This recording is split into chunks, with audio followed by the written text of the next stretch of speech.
name is Wet, and today we're gonna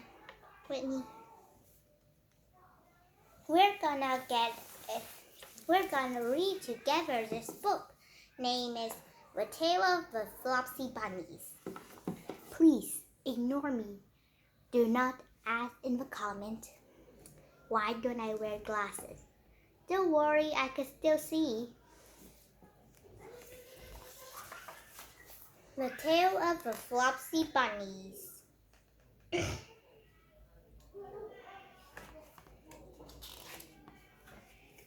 It is said that the effect of eating too much lettuces is soporific.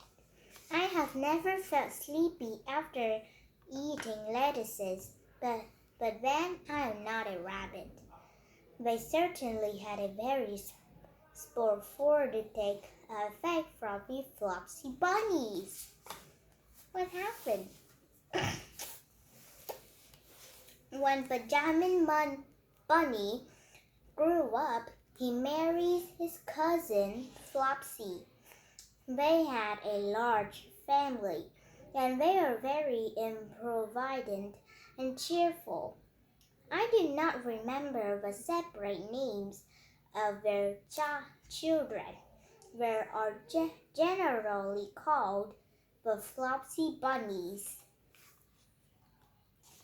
As there was not always quite enough to eat, the Benjamin used to borrow cabbages from Flopsy brother Peter Rabbit, who kept a nursery garden. Sometimes Peter Rabbit had no garbage or spare. When this happened, the Flopsy Bunnies went across the field to the rubbish heap in the ditch outside Mr. McGregor's garden. Mr. McGregor's rubbish heap was a mixture. There were jam pots and paper bags and mountains of chopped grass from the mowing machine, which always tastes oily. Ugh. And some rotten vegetable marrows, and old boot or two. One day, oh joy! There was a quantity of overgrown lettuces which had shot into flower. The Flopsy Bunnies simply stuffed lettuces. By degrees, one and another were overcome with slumber. They lay down in the mown grass. Benjamin was not so much overcome as his children. Before going to sleep, he was sufficiently wide awake to put a paper bag over his head to keep off the flies. The little Flopsy Bunnies slept delightfully in the warm sun. From the lawn beyond the garden came the distant clackety sound from the mowing machine. The blue bottle buzzed about the wall, and little old mouse picked over the rubbish among the jam pots.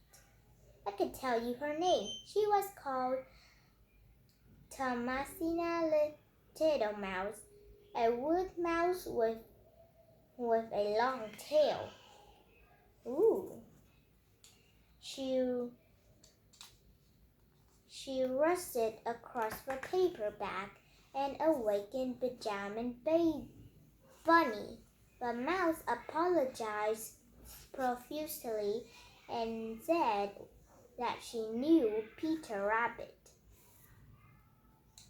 While she and Benjamin are talking close under the wall, they heard very dread about their heads, and suddenly Mr. McGregor emptied out a sackful of lawn mowings right upon the top of the sleeping Flopsy Bunnies. Benjamin shrank down under his paper bag. The mouse hid in the jam pot. The little rabbits smiled sweetly in their sleep under the shower grass. They did not awake of the lettuces has been so soporific. They dreamed about their mother Flopsy was tucking them up in a hay bed. Mr. McGregor looked down after emptying his sack. He saw some funny little brown tips of ears sticking through lawn mowing. He stared at them for some time. Presently, fly settled one of them and it moved. Mr. McGregor climbed down on a rubbish heap.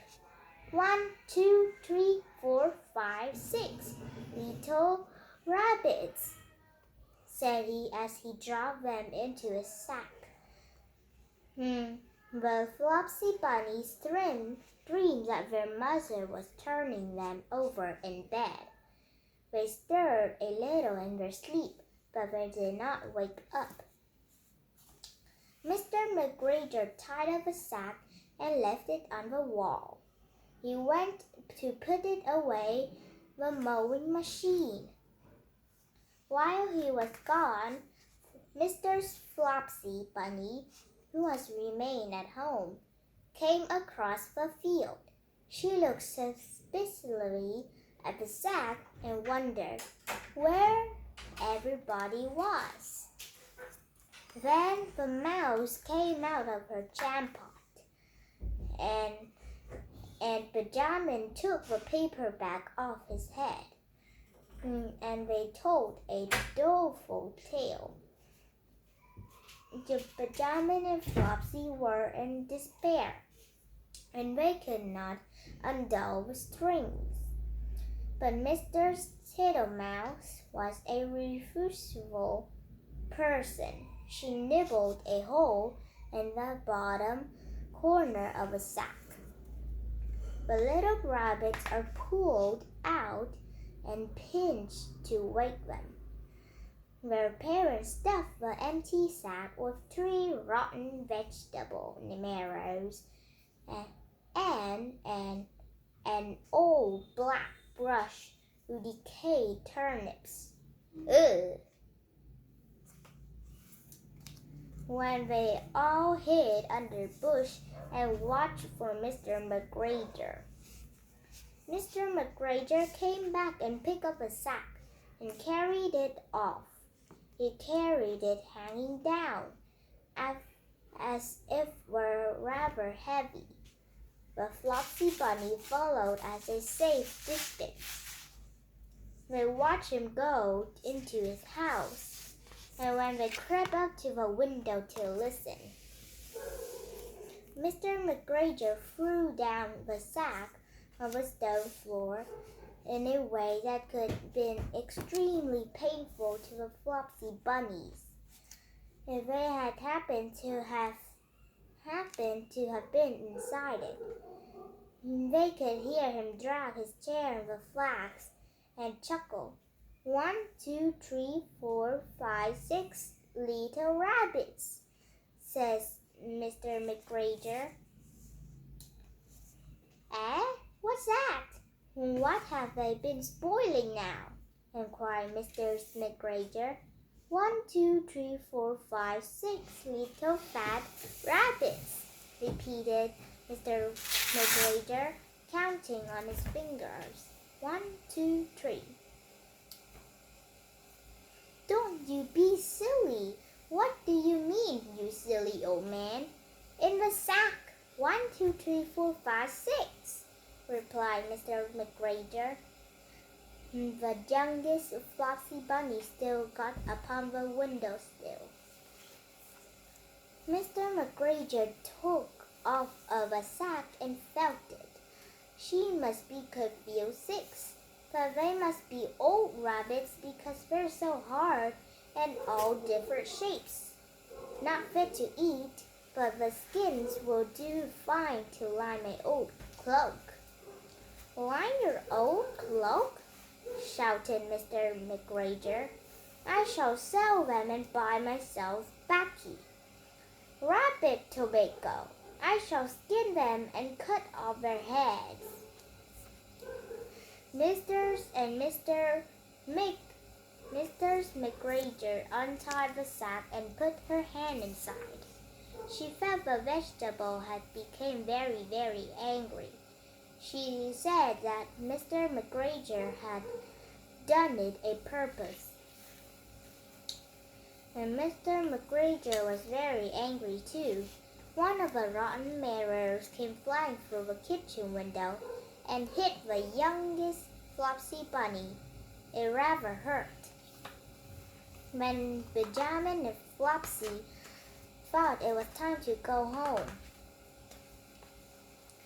And so Mr. McGregor did not regret his tobacco, and Mr.